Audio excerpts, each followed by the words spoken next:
So we have been saying check your student's IEP, check your student's needs in order to best educate them and adapt the lesson plans that the DOE has given teachers and educators. But if you don't know CSIS, then you can't really check the whole history of a student and their academic and social and emotional needs. So this video is designed to give you a quick guide through CSIS and all of the sections of an IEP. Hopefully you are able to get something from this video, so let's jump in.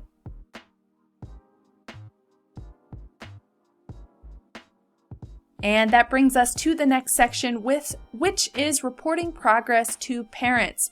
So when are you going to be communicating about the goals to the parents? Sometimes it's 4 times a year, sometimes it's twice a year. This is officially in the IEP document. When the students get their report cards, if it's with the report card, their IEP, their goals will be stapled to the back, for example, if you choose to, if your school does it like that. It really just depends. This section depends on your school. The next section is a very, very important part of CSIS and a student's individualized education program. So that is recommended special education programs and services. This is the part of the IEP where the student gets assigned what classes and what types of classes they are going to be taking, what services they are entitled to based on their needs. So for example, special education programs or services, I teach integrated co-teaching, so a lot of my students have ICT, math, ELA, social studies, sciences. And from there, it's pretty self-explanatory. What language are they receiving this program in? How often is this program being provided? Related services then are things like speech language therapy and counseling services. And then you have supplementary aids and services, program modifications and accommodations, assistive technology devices and or services, and then supports for school personnel on behalf of the student.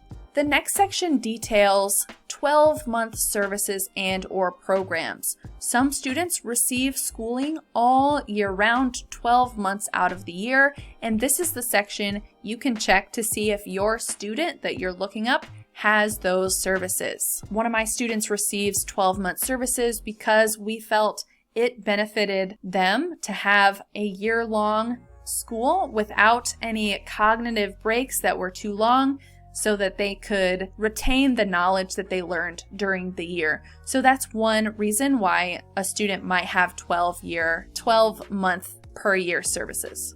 The next section is testing accommodations. So for any state, local assessment, your student is entitled to special services and accommodations that make it possible for them to take tests at the same level with someone who does not have an individualized education program. So these are things like reading the test directions out loud to them twice. Additional time is a big one, 1.5 time or double time. Small groups in a group of no more than 12 students per room. Use of a calculator. Those are some things that students can receive on state and local tests. I highly recommend offering these things to in-class tests as well, so that the students really have an equal playing field with all of their peers. The next section is coordinated set of transition activities. I don't deal with this section either a lot, just with the grades that I teach. So you can, in this section, detail any needed activities to facilitate the students' movement from school to post-school activities. After that, the IEP team has to decide, is the student going to participate in state and district-wide assessment? So think those big state tests. Is the student going to participate in those? We went over the testing accommodations, but sometimes a student has a special case and is not going to participate in the same state and district-wide assessments of student achievement that are administered to general education students. Perhaps if this is the case for your student, They will participate in an alternate assessment on a particular state or district-wide assessment of student achievement. The next section is participation with students without disabilities. This just details, is the student going to participate in all age-appropriate activities in regular class, extracurricular, and non-academic activities with their peers? It just details what the student will be participating in. The next section is called the Special Transportation / Placement Recommendation. This is the section where if a student gets bused to school, what placement the student will be placed in. This is the section where it will detail those accommodations. Then the last page really that teachers have to worry about is the summary page. So this is really what it sounds like. It's the summary page. What is the student's reading level? What is the student's math level? What's the student name, gender, parent language spoken is on this page. So you can check on this page if your student speaks a particular language that you don't speak. You can make sure to get a translator ahead of time if you're planning on speaking to those parents or guardians. It also details the special education program and the related services all on one page.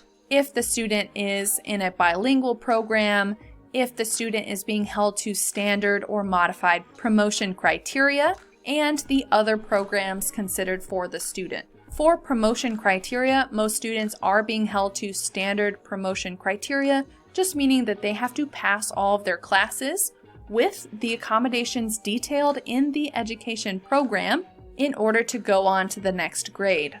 This also details the other programs considered. So why is ICT the best setting for this student?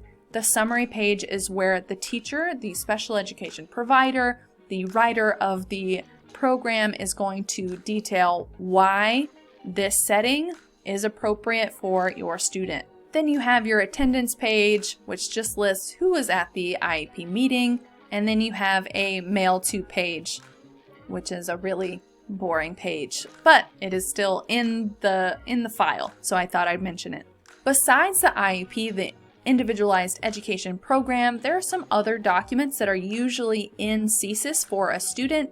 These can be mandated 3-year reevaluations, where a school psychologist maybe comes in and evaluates the student. Perhaps your student has a doctor's note, or a doctor's evaluation, or a classroom observation. Sometimes those will be in CSIS for those students, especially for their first referrals to get an IEP in the first place. These include psychological updates, assessment plannings, perhaps a child outcome summary form, or documents related to the IEP. Really anything to do with the IEP, the student academically, socially, emotionally, all of the good stuff is going to be in CSIS. So hopefully you found this helpful. Let me know down below if you want to see something else. But for now, have a great day.